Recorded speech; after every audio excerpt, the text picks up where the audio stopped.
sou psiquiatra e vamos bater um papo sobre a síndrome de burnout.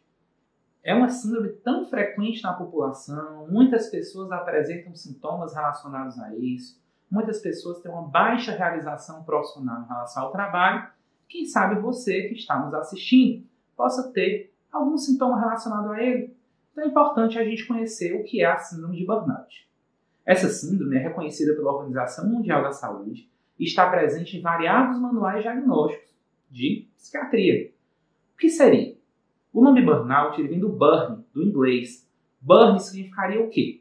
Queima, combustão, um incêndio interno. Sempre lembrando que quando estamos falando de burnout, estamos falando de uma condição relacionada ao trabalho, que na verdade seria o esgotamento completo relacionado à frustração com o trabalho. Haveria um esgotamento tanto dos recursos físicos quanto dos mentais, onde ocorreria essa queima. A gente faz uma analogia como se fosse um palito de fósforo que acende no momento de ansiedade relacionada ao trabalho e na hora que a queima a gente se esgota. A gente muitas vezes não consegue estruturar os nossos recursos para continuar fazendo o nosso trabalho de forma adequada. Então, muitas vezes o que ocorre é que a gente se esgota tentando atingir uma meta que é irrealizável. E essa meta muitas vezes é imposta pelo trabalho, imposta pelos gestores, imposta pela gente mesmo, muitas vezes, que a gente tem metas que às vezes não são possíveis de serem atingidas. E justamente essa área, que é a área do trabalho, é a área em que haveria uma expectativa de sucesso. A gente muitas vezes estuda, se forma, tem aquele sonho profissional. Vou entrar no emprego dos meus sonhos, vou conseguir trabalhar com aquilo que eu sempre desejei. E quando as coisas muitas vezes não saem da forma que a gente deseja, a gente encontra uma frustração. E é justamente nesse contexto que a gente tem o risco de desenvolver a síndrome de burnout. Por isso que é importante a gente saber o que é e quais são suas principais características. Sabemos que o burnout existe desde as primeiras relações de trabalho, onde há trabalho com pressão, com más condições de trabalho muitas vezes, existe o risco da pessoa vir a desenvolver um burnout. Mas a primeira descrição clínica em estudos científicos realizada do burnout ocorreu em 1970, com profissionais que lidavam com pacientes que faziam acompanhamento por dependência química. Muitas vezes havia uma baixa realização em relação ao trabalho. Por quê? Porque aqueles profissionais não conseguiam atingir os objetivos, que era fazer com que aqueles pacientes deixassem de usar as drogas. Então, muitas vezes, eles pensavam como se aqueles pacientes não estivessem se esforçando de uma forma adequada, os pacientes que estavam sob os cuidados dele. Então, o objetivo principal do trabalho não era atingido. Com isso, começaram a fazer estudos nessa área da dependência química, onde foi visto que havia profissionais que falavam que não conseguiam muitas vezes sequer ter ânimo para levantar, para trabalhar, sentiam-se derrotados porque não conseguiam atingir os objetivos daquele trabalho. E esse foi um estudo pioneiro para a gente ter o que a gente chama hoje de burnout. Inclusive, a gente pode generalizar essa situação que ocorre nesses profissionais da dependência química para as profissões em geral, que é isso que a gente vai conseguir abordar a partir de agora. Porque o burnout ele tem algumas situações que ocorrem que a gente aumenta a possibilidade de ele vir a acontecer. Porque ele está relacionado a esse estresse crônico que ocorre no ambiente de trabalho. Quando a gente tem longas jornadas, por exemplo, profissionais que trabalham em regime de plantão, que dão plantão de 12 horas, de 24, de 36 horas. A gente sabe que o profissional liberal, principalmente o profissional da saúde, sabe que quanto mais trabalha, mais ganha. Então, muitas vezes, em busca de um salário mais atrativo, acaba se engajando nessa questão de entrar em plantões continuados de longas horas. Muitas vezes a gente encontra pressões dos chefes, porque a gente tem metas que a gente tem que cumprir. Muitas vezes metas que são consideradas inatingíveis. Vamos ver, por exemplo, os casos dos profissionais do telemarketing, que muitas vezes têm que cumprir aquilo para ter um bom desempenho no trabalho. Ou seja, tem que realizar uma determinada quantidade de vendas durante o mês, tem que evitar uma quantidade de cancelamento de pessoas que procuram a central telefônica para realizar esse cancelamento. Então, é um trabalho que está sempre sob pressão.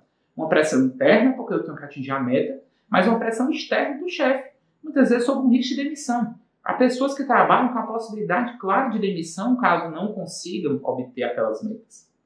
Tivemos também essa situação da pandemia, em que muitas pessoas passaram a trabalhar de home office. Quando nós vamos para uma empresa, para um trabalho, a gente tem nossos horários, a gente sabe que a gente tem que entrar no trabalho às 7 horas da manhã e a gente vai sair às 4 da tarde. Então aquele horário de trabalho ele fica bem delimitado. Quando a gente está de home office, muitas vezes fica difícil distinguir do que é a atividade da casa para uma atividade de trabalho, justamente porque você está nas atividades da casa, você está com a sua família, está trabalhando.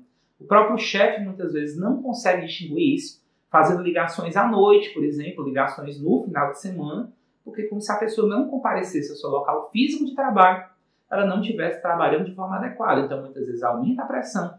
Pessoas que chegam a trabalhar durante o dia inteiro. Empregos que exigem alta competitividade, ou seja, existem várias pessoas com a mesma função, e você começa a observar que uma pessoa que tem a sua mesma função acabou de ser chamada a atenção, acabou de ser demitida. Isso gera muitas vezes um medo constante de você perder o emprego. E isso vai gerando uma responsabilidade. Você tem que ser responsável, você tem que cumprir horário. É como se você tivesse sempre que dar o seu máximo. E esse máximo, muitas vezes, não vem acompanhado de um salário que seria o mais adequado para você, e ele não vem acompanhado de uma estrutura de trabalho que seria a mais adequada para você trabalhar com conforto e poder trabalhar de forma sustentável e efetiva. Isso, muitas vezes, quando ocorre de forma sustentada, quando a gente tem esses fatores todos combinados, pode propiciar o que a gente conhece como burnout. Então é importante a gente entender que o burnout ele não vai acontecer após um dia estressante de trabalho. Não é porque hoje eu tive um problema, não é porque hoje eu lidei com um cliente, por exemplo, que gritou comigo, que se estressou, que eu vou desenvolver burnout. Não. Eu posso realmente ficar ansioso, posso ficar estressado. Mas é importante a gente entender que o burnout ele é um processo crônico. É como se fosse um incêndio, uma combustão que vai ocorrendo de forma crônica no trabalho. Então a gente não vai ter isso no primeiro dia. A gente vai ter isso quando a situação ela vem a ser recorrente e a gente se vê sem solução, sem perspectiva naquele ambiente de trabalho. Né? Sabemos que as pessoas que lidam de forma direta com as pessoas, ou seja, mais uma vez um profissional de saúde lidando com um paciente, um professor, né, profissionais da área da educação que estão lidando com alunos, policiais, agentes penitenciários que estão lidando muitas vezes com a criminalidade, com pessoas no seu dia a dia, esses profissionais que lidam diretamente com as pessoas, eles têm uma maior possibilidade de vir até o burnout, justamente por conta dessas relações. Imagine um profissional de saúde que lida com pessoas que estão o tempo todo passando por situações complicadas. Se eu estou procurando um plantão de emergência, se eu estou internado no hospital, é porque eu estou passando por um período difícil. O familiar que também está acompanhando está passando por um período difícil, com uma pessoa querida doente naquela situação de internação no hospital. Então a gente já está encontrando profissionais que estão lidando com outros que estão em situação de estresse. A relação vai se comprometendo. Quando eu estou no setor de cancelamento de um telemarketing, que a pessoa já está tentando cancelar o seu produto porque já estava insatisfeita. Quando eu sou um agente penitenciário, que eu lido com presos, com tensão o tempo todo, lidando com essas pessoas. Quando eu sou um bancário, por exemplo, que eu estou ali no banco lidando com pessoas que não estão conseguindo pagar os empréstimos da forma adequada, que já estão numa situação de estresse porque estão passando por período de juros, tudo isso pode ser uma situação de risco para o burnout. A gente tem também as profissões em que erros podem trazer consequências graves. Se erros trazem consequências graves, eu tenho uma maior responsabilidade. Eu estou o tempo todo sob tensão. Mais uma vez, as mesmas profissões que a gente estava lidando. Profissões que exigem rotinas monótonas. Por exemplo, profissionais de empresas, de grandes empresas, que estão o tempo todo realizando o mesmo processo de trabalho. Ou seja, o meu trabalho é colocar tal substância dentro de uma máquina. Eu vou fazer um procedimento repetitivo, um procedimento monótono, e em algum momento eu posso me esgotar. Né?